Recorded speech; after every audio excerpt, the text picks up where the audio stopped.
नमस्कार मित्रों, स्वागत है आपका एक बार फिर आपके अपने YouTube चैनल अथर्व एकेडमी में।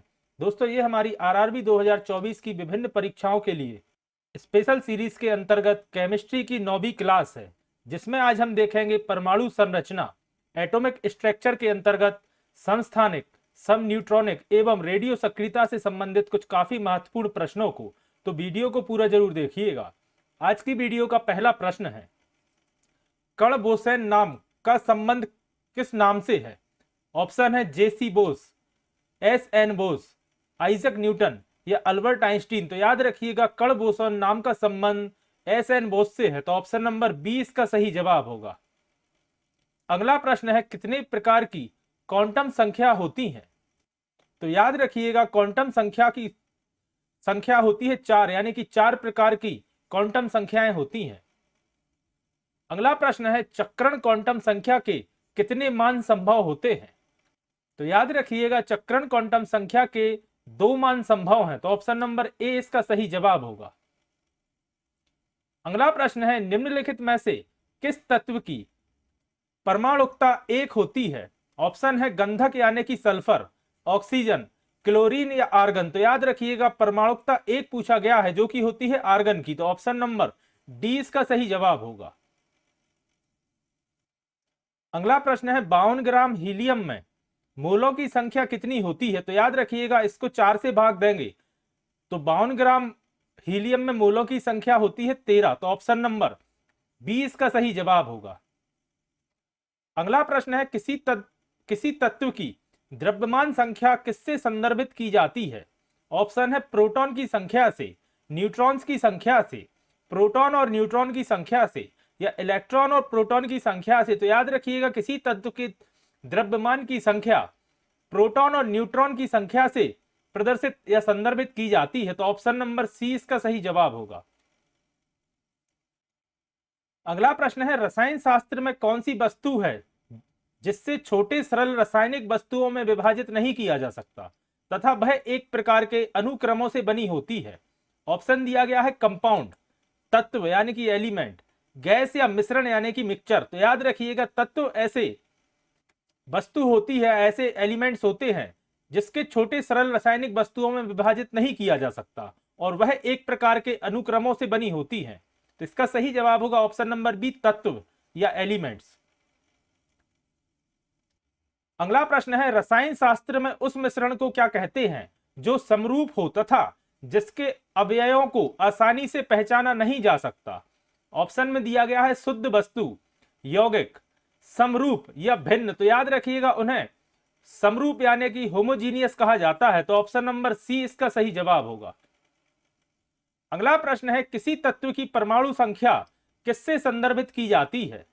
ऑप्शन है प्रोटॉन की संख्या से, न्यूट्रॉन्स की संख्या से, प्रोटॉन और न्यूट्रॉन की संख्या से या एक अणु में परमाणुओं की संख्या से। तो आप सभी जानते हैं, किसी तत्व की परमाणु संख्या उसके प्रोटॉनों की संख्या से संदर्भित की जाती है, तो ऑप्शन नंबर ए इसका सही जवाब होगा। अगला प्रश्न है, एक यौगिक में ऑक्सीजन की ऑक्सीकरण संख्या +2 है, तो वह क्या है? ऑप्शन है H2O2, CO2, H2O या OF2। तो इसका सही जवाब होगा OF2, जिसे ऑक्सीजन डीफ्लोराइड कहा जाता है, तो ऑप्शन नंबर डी इसका सही जवाब होगा। अगला प्रश्न है, किसी परमाणु के नाभिक में उपस्थित कण है, पूछा गया है किसी परमाणु के नाभिक में उपस्थित कणों को क्या कहा जाता है? ऑप्शन है प्रोटॉन एवं इलेक्ट्रॉन्स, न्यूट्रॉन एवं इलेक्ट्रॉन्स, प्रोटॉन एवं न्यूट्रॉन्स, प्रोटॉन न्यूट्रॉन्स एवं इलेक्ट्रॉन्स। तो आप सभी जानते हैं, नाभिक में प्रोटॉन एवं न्यूट्रॉन्स रहते हैं और उनके बाहरी कक्ष में इलेक्ट्रॉन्स रहते हैं, याद रखिएगा। तो ऑप्शन नंबर सी इसका सही जवाब होगा, प्रोटॉन एवं न्यूट्रॉन्स नाभिक में उपस्थित होते हैं किसी परमाणु के। अगला प्रश्न है, द्विधात्मक जिंक आयन जिसका द्रव्यमान संख्या 70 है में न्यूट्रॉन की संख्या कितनी होगी? तो याद रखिएगा, द्विधात्मक जिंक आयन जिसका द्रव्यमान 70 है उसमें न्यूट्रॉनों की संख्या होगी 40, तो ऑप्शन नंबर 20 का सही जवाब होगा। अगला प्रश्न है, दो नाभिकों की त्रिज्याओं का अनुपात 1:2 है, इनकी द्रव्यमान संख्याओं का अनुपात कितना होगा? तो याद रखिएगा, त्रिज्याओं का अनुपात 1:2 है, तो इनके द्रव्यमानों की संख्या का अनुपात होगा 1:8, तो ऑप्शन नंबर ए इसका सही जवाब होगा। अगला प्रश्न है क्वांटम संख्या जो किसी कक्षा में अंतरिक्ष में अभिविन्यास की दिशा को विनिर्दिष्ट करता है उसे क्या कहा जाता है?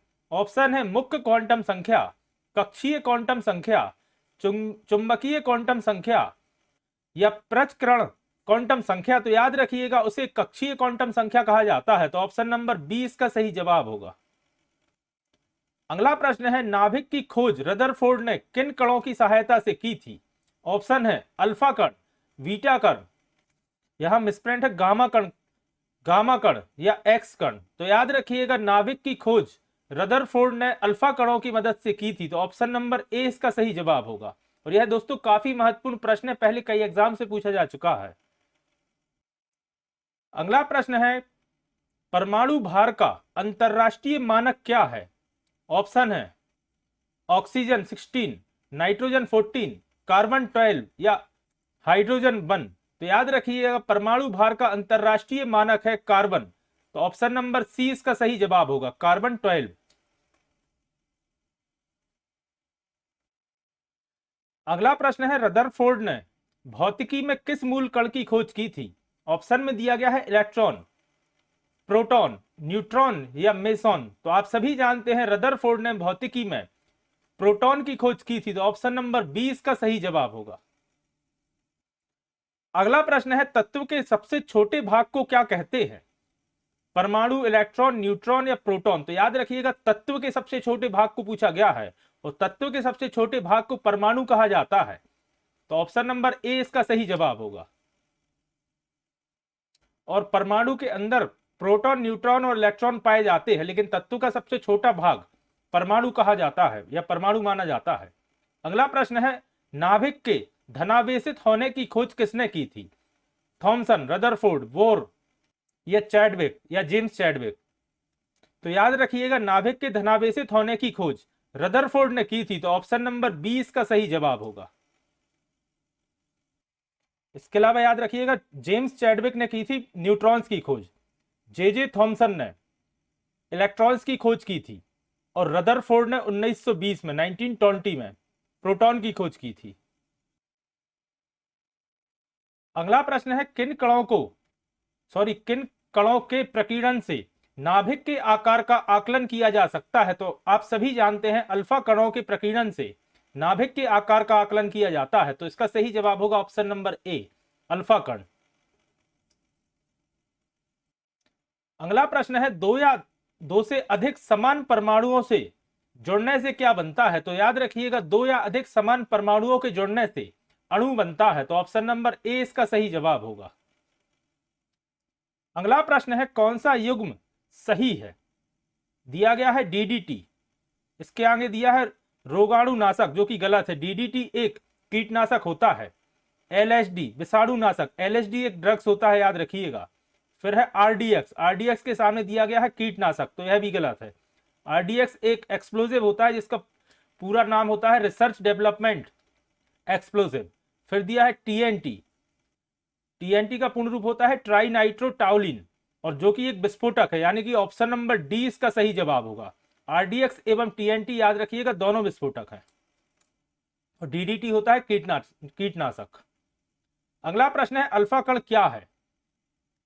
ऑप्शन दिया गया है हीलियम नाभिक, विद्युत चुंबकीय किरण, प्रोटॉन या इलेक्ट्रॉन। तो याद रखिएगा अल्फा कण होता है हीलियम नाभिक। तो ऑप्शन नंबर ए इसका सही जवाब होगा। अगला प्रश्न है कॉपर सल्फेट के नीले क्रिस्टल के साथ पानी के कितने अणु जुड़े होते हैं? ऑप्शन में दिया गया है 7, 5, 4 और 10। तो याद रखिएगा कॉपर सल्फेट के नीले क्रिस्टल के साथ पानी के कुल 5 अणु जुड़े होते हैं। तो ऑप्शन नंबर 20 का सही जवाब होगा।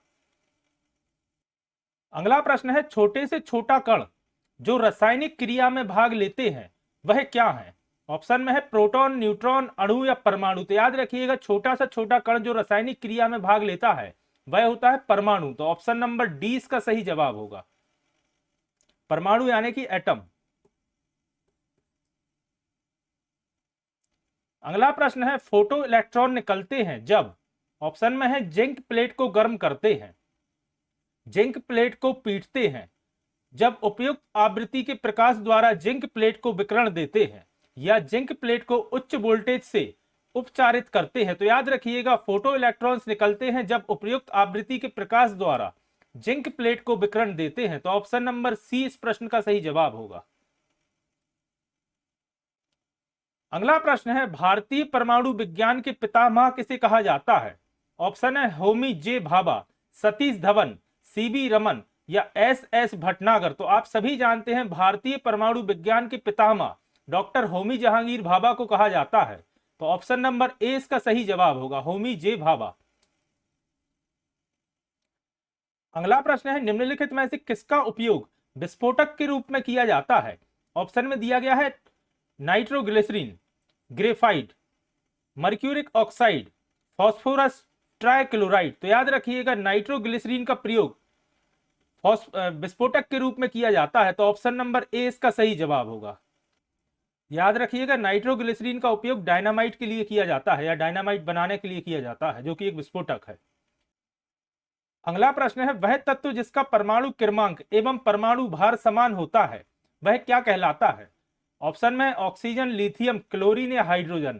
तो पूछा गया है उस तत्व का नाम या इनमें से कौन सा तत्व ऐसा है जिनका परमाणु क्रमांक और परमाणु भार समान है। तो आप सभी जानते हैं हाइड्रोजन का परमाणु क्रमांक 1 और परमाणु भार भी 1 ही होता है। तो ऑप्शन नंबर डी इसका सही जवाब होगा, हाइड्रोजन। अगला प्रश्न है, सूर्य के द्वारा विकिरण ऊर्जा किस कारण से होती है? ऑप्शन में है नाभिकीय विखंडन, नाभिकीय संलयन, दहन या कॉस्मिक विकिरण। तो आप सभी जानते हैं सूर्य के द्वारा नाभिकीय संलयन से ऊर्जा उत्पन्न होती है। तो ऑप्शन नंबर 20 का सही जवाब होगा। अगला प्रश्न है, न्यूक्लियॉन का, यहां थोड़ी सी मिसप्रिंट है, मान क्या होता है? न्यूक्लियॉन का मान क्या होता है पूछा गया है। ऑप्शन में है इलेक्ट्रॉन की संख्या, न्यूट्रॉन्स की संख्या, प्रोटॉन्स की संख्या या न्यूट्रॉन एवं प्रोटॉन की संख्या। तो याद रखिएगा न्यूक्लियॉन का मान होता है न्यूट्रॉन एवं प्रोटॉन की संख्या। तो ऑप्शन नंबर डी इसका सही जवाब होगा। अगला प्रश्न है, परमाणु के केंद्र के चारों ओर वृत्ताकार पथ में इलेक्ट्रॉन बिना ऊर्जा खोए घूमते हैं, यह किस वैज्ञानिक द्वारा बताया गया था?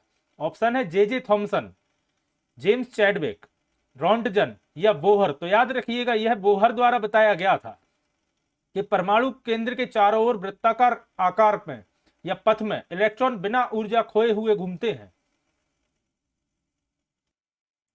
अगला प्रश्न है, एक परमाणु जिसकी परमाणु संख्या 14 है तो संयोजी इलेक्ट्रॉनों की संख्या क्या होगी? ऑप्शन में है 8, 2, 0 या 4। तो याद रखिएगा जिस परमाणु संख्या जिस तत्व की 8 है उसमें संयोजी इलेक्ट्रॉनों की संख्या 4 होगी। तो ऑप्शन नंबर डी इसका सही जवाब होगा। अगला प्रश्न है, एक तत्व की द्रव्यमान संख्या 32 है तथा परमाणु संख्या 16 है, इसके परमाणु में न्यूट्रॉनों की संख्या कितनी होगी? तो इसमें न्यूट्रॉनों की संख्या भी 16 होगी। तो ऑप्शन नंबर 20 का सही जवाब होगा, 16 प्रोटॉन और 16 न्यूट्रॉन, द्रव्यमान संख्या 32। अगला प्रश्न है, परमाणु के केंद्रक के चारों ओर इलेक्ट्रॉन बिना ऊर्जा खोए घूमते हैं, यह किस वैज्ञानिक द्वारा बताया गया था? यह प्रश्न दोस्तों रिपीट हो गया है और अभी अपन ने डिस्कस किया कि यह बोहर द्वारा बताया गया था। यह प्रश्न 2 से 3 बार एग्जाम में रिपीट हो चुका है। यह बिहार पुलिस 2020, 2017 एवं आरआरबी टेक्नीशियन 2018 में पूछा जा चुका है और उसके अलावा भी कई एग्जाम से पूछा जा चुका है। अगला प्रश्न है, बोहर की परिकल्पना के अनुसार स्थिर कक्षक का कोणीय संवेग कितना होता है? ऑप्शन है 2 पाई NH, NH अपॉन 2 पाई, NH 2 पाई या NH पाई। तो याद रखिएगा बोहर की परिकल्पना के अनुसार स्थिर कक्षक का कोणीय संवेग होता है NH अपॉन 2 पाई। तो ऑप्शन नंबर 20 का सही जवाब होगा। अगला प्रश्न है, भारी जल का अणुभार कितना होता है?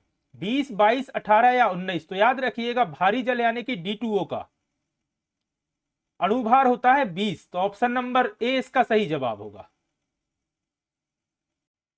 तो दोस्तों ये थी हमारी आरआरबी की विभिन्न परीक्षाओं के लिए केमिस्ट्री की 9वीं क्लास, जिसमें आज हमने डिस्कस किया एटॉमिक स्ट्रक्चर या परमाणु संरचना से संबंधित कुछ काफी महत्वपूर्ण प्रश्नों को। आशा करता हूं आज की वीडियो आपको पसंद आई होगी। अगर आज की वीडियो आपको पसंद आई है तो वीडियो को लाइक करें, कमेंट करें और अगर आपने अभी तक अथर्व एकेडमी चैनल को सब्सक्राइब नहीं किया है तो चैनल को सब्सक्राइब करें एवं ज्यादा से ज्यादा लोगों तक शेयर करें। साथ ही याद रखें, डेली रात में 10 बजे हमारी साइंस की क्लास की सीरीज कंटिन्यू चालू है, जिसमें मैं अभी केमिस्ट्री की क्लासेस चैनल पर अपलोड कर रहा हूं और जल्दी फिजिक्स और बायोलॉजी की क्लासेस भी केमिस्ट्री के बाद कंटिन्यू करूंगा। और इसके अलावा डेली शाम को 5 बजे आज से ही मैंने जीके जीएस की क्लासेस भी स्टार्ट की हैं, जिसमें आज मैंने हिस्ट्री की पहली क्लास चैनल पर अपलोड करी है। तो आप प्लेलिस्ट में जाकर एक बार वह हिस्ट्री की क्लास भी देखिएगा और फीडबैक दीजिएगा कि आपको आज की क्लास कैसी लगी। जल्दी ही फिर मिलता हूं अपनी नेक्स्ट वीडियो के साथ। धन्यवाद दोस्तों।